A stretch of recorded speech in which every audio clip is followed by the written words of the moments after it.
Eu sou a Anne e esta é a leitura do capítulo 2 do livro do Dr. Joseph Murphy, Aumente o Poder do Subconsciente para Vencer o Medo e a Ansiedade. Capítulo 2, Expulse a Culpa. A vida não guarda rancor de ninguém. Deus, o Espírito vivo e todo-poderoso que o criou, é sua mente, seu eu espiritual, e você está vivo com a vida de Deus. Deus é vida e jamais deixa de animá-lo, sustentá-lo e fortalecê-lo para que você atinja o seu mais elevado desenvolvimento espiritual. A vida está constantemente nos perdoando. Temos de deixar o véu da superstição cair de nossos olhos e fixarmos nossa atenção nas verdades mais simples e fundamentais que todo ser humano já conhece. A verdade vem sendo distorcida, desviada e corrompida de tal maneira que atualmente mal é reconhecida, motivo pelo qual a culpa é um sentimento universal. Alguns psicólogos dizem que a culpa é a maldição das maldições. Em todas as eras do mundo, os seres humanos procuraram meios para se livrar da culpa e criaram inúmeras cerimônias e rituais com esse propósito, como, por exemplo, o sacrifício de bezerros e pombas para aplacar a ira de Deus. Quando os antigos perdiam suas colheitas por causa de inundações ou secas, acreditavam que os deuses estavam se vingando de algo que haviam sofrido. O sacerdote tribal tinha que encontrar um motivo para que a ira dos deuses estivesse atuando e inventava respostas para satisfazer a imaginação supersticiosa, porque se não desse uma explicação convincente, poderia ser morto devido à incapacidade de proteger o vilarejo. Na antiguidade, as pessoas sacrificavam seus filhos para aplacar a cólera dos supostos deuses da doença, do fogo, da água e da fome. E, infelizmente, em regiões remotas e atrasadas do mundo, essa terrível prática continua existindo. Inúmeros rituais eram feitos diariamente para agradar os deuses, um costume que nos lembra a obrigação de um comerciante pagar propina a bandidos para que seu estabelecimento não seja multado ou destruído. Precisamos ter em mente que a sensação de culpa tem origem no que chamamos de consciência. Muitos pensam que a voz da consciência é a voz de Deus, e isso é mentira. A voz da consciência é a voz de outras pessoas, muitas vezes a voz da ignorância, do medo, da superstição, das falsidades e dos conceitos distorcidos que ficaram gravados em seu subconsciente, dos ensinamentos errados e até duvidosos sobre um Deus que deveria ser apenas um Deus de amor. Temos de aprender a usar corretamente o princípio vital e a parar de nadar contra a corrente da vida. Quando uma criança nasce, é a vida universal se individualizando e entrando numa família. O recém-nascido não tem discernimento nem discriminação. Ainda não começou a usar seu raciocínio e está sujeito ao estado de espírito e à atitude dos pais. À medida que cresce, a criança quer sempre seguir seus impulsos físicos, inerentes à condição de ser humano, e não vê mal nenhum nisso. O pai ou a mãe que não compreendem o que está acontecendo dizem: você é má, você é pecadora, você é uma criança malvada, Deus vai te castigar. Você vai queimar no inferno por causa disso. A criança fica chocada e perplexa. Como não tem discernimento, não consegue entender o que fez de errado. E por isso sente que foi separada do amor, do afeto e da segurança, pois é isso que os pais representam. A criança percebe que a mãe ficou com raiva e reage, por exemplo, urinando na cama. Certos psicólogos argumentam que esse comportamento indica que a criança está querendo afogar a sua mãe em remorso, mas existem outros. A criança pode reagir se tornando tímida, retraída e assustada, mostrando uma profunda sensação de inferioridade ou rejeição. Um menino pode reagir a um pai cruel e tirânico, tornando-se hostil, briguento e rancoroso. Como o pai é muito maior que ele, reprime sua raiva, que acaba se tornando um ferimento infectado. Na adolescência, estará sempre em conflito com os professores, diretores, policiais e outros símbolos de autoridade, porque agora, tendo crescido em estatura, sente em sua mente que pode brigar e vencer o pai. O garoto, porém, não tem consciência dessa oposição à autoridade, porque ninguém jamais lhe ensinou como sua mente funciona.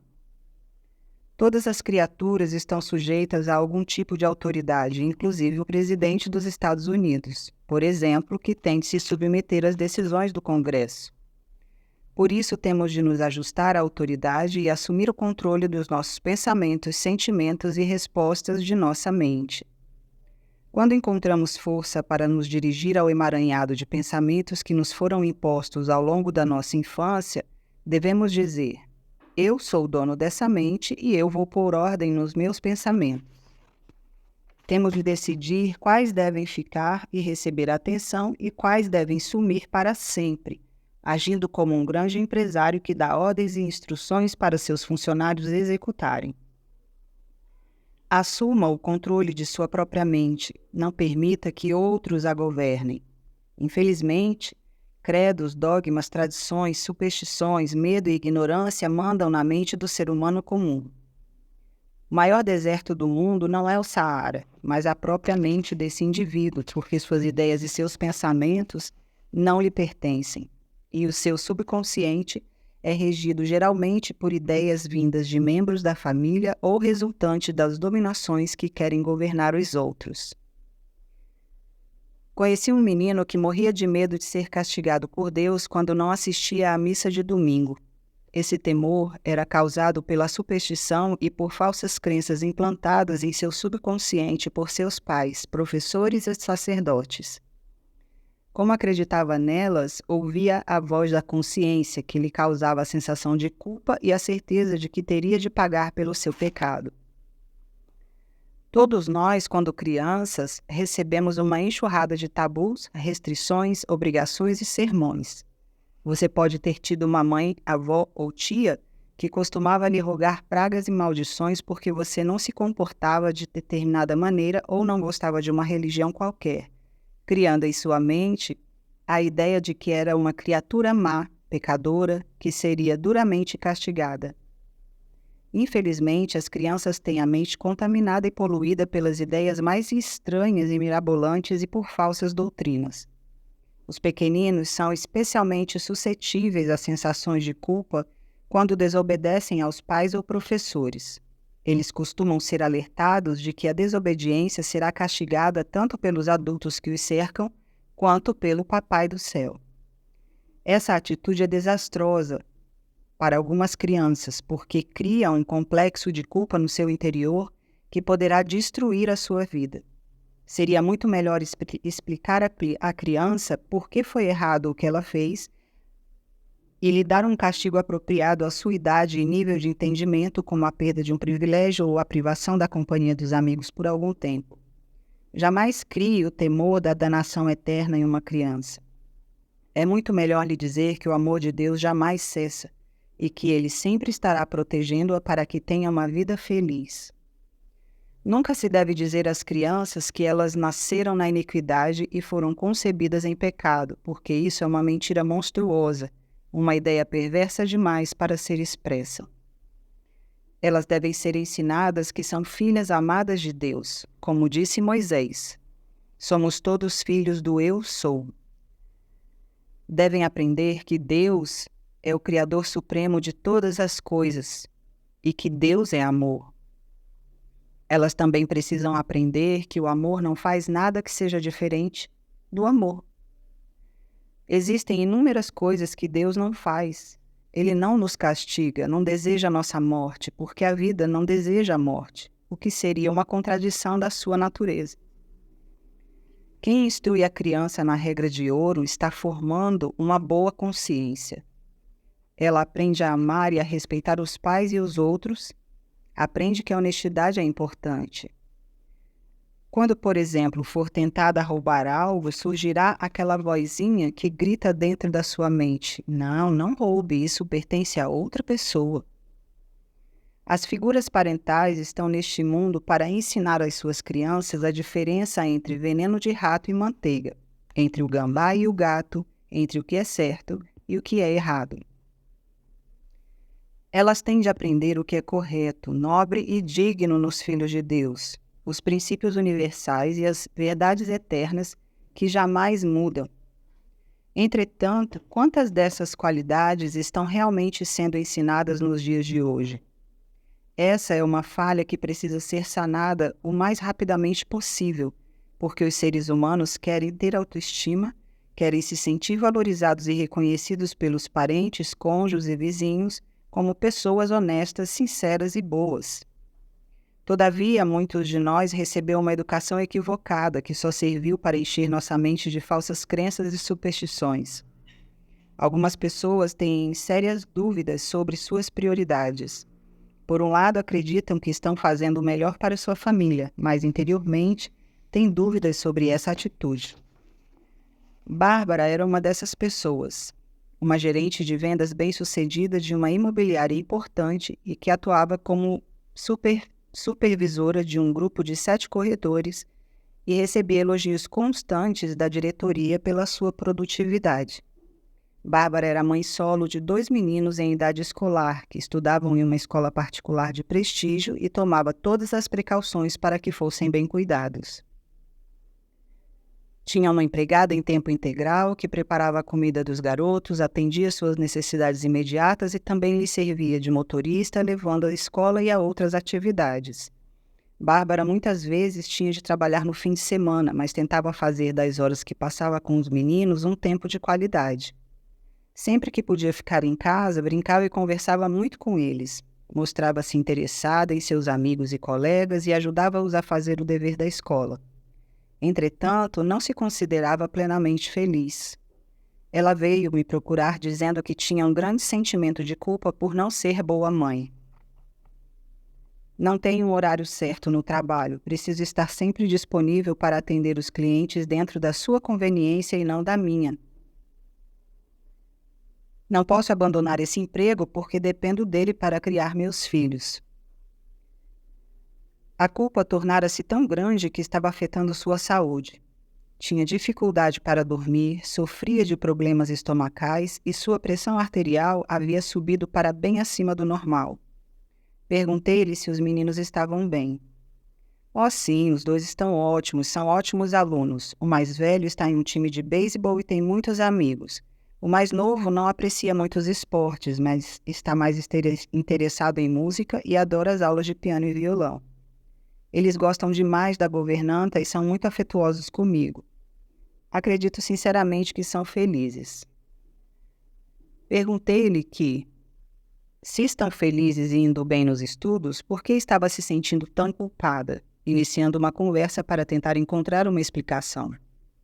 Depois de algum tempo, isso foi o que Bárbara me revelou. Sabe, minha mãe não aprova meu estilo de vida. Ela nunca trabalhou fora e acredita firmemente que a principal prioridade de uma mãe é cuidar de seus filhos. Eu até concordo com a ideia e poderia procurar um emprego de meio período para passar mais tempo com eles. Entretanto, minha renda atual me permite dar aos meninos a melhor educação e cuidados que poderiam ter. Mamãe vive dizendo que Deus vai me castigar por não ser uma boa mãe, e eu me preocupo com a possibilidade de ela estar certa. Não sei o que fazer. Expliquei a Bárbara que Deus não pode nos condenar ou castigar. Somos nós mesmos que fazemos isso. Quem deixa outras pessoas controlarem a sua mente perde a liberdade que Deus lhe deu de tomar decisões com base nas suas próprias ideias e valores. Disse a ela o seguinte: você está deixando os sentimentos e as emoções de sua mãe substituírem seus próprios sentimentos dentro do seu subconsciente. E o resultado é conflito e culpa. Somos ensinados que devemos honrar pai e mãe, mas isso não significa que eles estejam sempre certos. A atitude que sua mãe considera correta talvez não seja correta para você. Siga seu próprio coração, a sua mente mais profunda. Alimente-a com pensamentos positivos por meio de preces e meditações, e elas expulsarão as sementes de culpa que sua mãe semeou do seu subconsciente. Eu lhe darei uma oração que você deverá colar no seu espelho para vê-la constantemente e repeti-la pela manhã e à noite. O reino de Deus está dentro de mim. A infinita inteligência me conduz e me orienta em todas as minhas ações, sempre que recorro em seu auxílio. A autocondenação é a mais destrutiva de todas as toxinas mentais, porque rouba sua vitalidade, seu entusiasmo e sua energia, e pode afetar todos os órgãos do seu organismo. Se há um copo com água suja à sua frente, você pode condená-la, xingá-la e amaldiçoá-la quanto quiser, mas essa atitude não vai fazer com que ela se purifique. Entretanto, se você derramar água limpa no copo, sem cessar, uma hora qualquer ele ficará cheio de água limpa. É o que acontece em sua mente. Mesmo que você tenha feito muito mal no passado, cometendo crimes como assassinato, roubo, estelionato, etc., se parar agora e mudar seu modo de pensar, deixando o divino amor, a paz e a harmonia inundarem sua mente, e se for sincero no propósito de se transformar por completo, o passado ficará esquecido para sempre. Para a mente subconsciente não existe tempo nem espaço, e ela não julga nem guarda ressentimentos.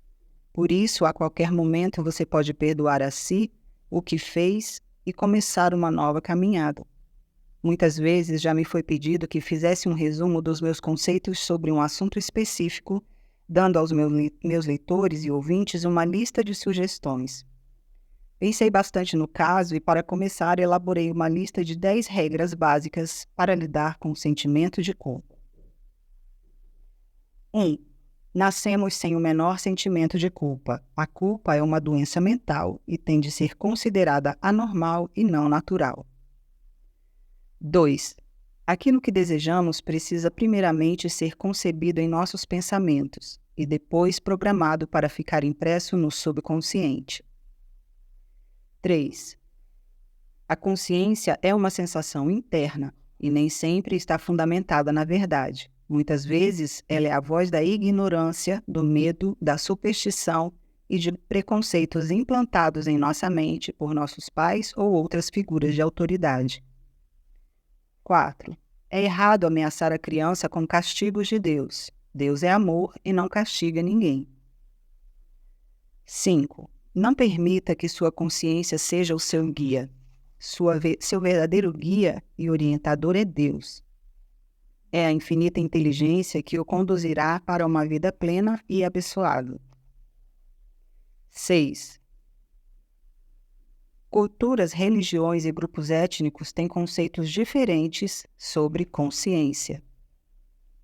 7. Uma vida semelhante a Deus não depende de regras impostas por qualquer religião. Deus não conhece credos, dogmas ou opiniões sectárias. Ele está acima de tudo isso. 8. Somente Deus e ninguém além dele deve ser o seu guia espiritual. 9. Muitas pessoas tomam caminhos errados e vivem cheias de culpa porque aceitam como certo aquilo que na verdade é completamente errado. 10. Deus quer que sejamos felizes. A lei de Deus é a lei de saúde, felicidade, paz, ordem, beleza, boas ações e prosperidade. Resumo do capítulo. Temos de aprender a usar o princípio vital que existe em nosso interior de maneira correta e a parar de nadar contra a corrente. Uma criança que nasce é a vida universal se individualizando e tomando lugar em uma família. O recém-nascido não tem discernimento nem discriminação e ainda não começou a usar seu raciocínio. Por isso, ele está sujeito às atitudes, às ideias e ao estado de espírito dos seus pais ou dos que cuidam dele. Você precisa assumir o controle de sua própria mente. Não permita que os outros a governem. Credos, dogmas, tradições, superstições, medo e ignorância regem a mente de grande parte dos indivíduos, e muitos deles não são os verdadeiros proprietários de sua mente. Os pensamentos acalentados em sua mente vieram de familiares e outras figuras de autoridade dominadoras. As crianças são especialmente suscetíveis a sentimentos de culpa quando desobedecem aos pais ou professores. Não é incomum serem alertadas de que a desobediência levará a castigos, e pior, de que Deus irá castigá-las por serem más. Ameaças desse tipo podem ser desastrosas para a personalidade de certas crianças, criando um complexo de culpa que poderá destruir a sua vida. Não ensine a uma criança a ter medo do inferno, da eterna danação. É muito melhor explicar que o amor de Deus é eterno e que ele continuará a amá-la apesar das suas pequenas faltas. Ensine-a que Deus está sempre pronto para ajudá-la a ter uma vida feliz. Quem deixa outras pessoas assumirem o controle de sua mente perde a liberdade que Deus lhe deu para tomar decisões com base nos seus próprios pensamentos. Você deve seguir os ditames do seu próprio coração, que, em outras palavras, é o seu subconsciente. Alimente sua mente racional com pensamentos positivos, preces e meditações, e ela expulsará do subconsciente todas as sementes de culpa plantadas por outras pessoas. A autocondenação é a mais destrutiva das toxinas mentais, porque rouba a vitalidade, o entusiasmo e a energia, e pode afetar todos os órgãos do seu corpo. Se deixar o divino amor, a paz e a harmonia inundarem sua mente, e se for sincero na sua transformação, o passado será esquecido para sempre. Esta foi a leitura do capítulo 2, Expulse a Culpa, que é parte do livro do Dr. Joseph Murphy, Aumente o Poder do Seu Subconsciente para Vencer o Medo e a Ansiedade. Se você gostou, deixe o seu like, se inscreva no canal e assim será avisado das próximas postagens. Eu vou ficar muito feliz também se você puder deixar um comentário. Isso ajuda a ter mais engajamento e a esses áudios, essas leituras serem entregues para um número maior de pessoas. Abraço, até o próximo vídeo.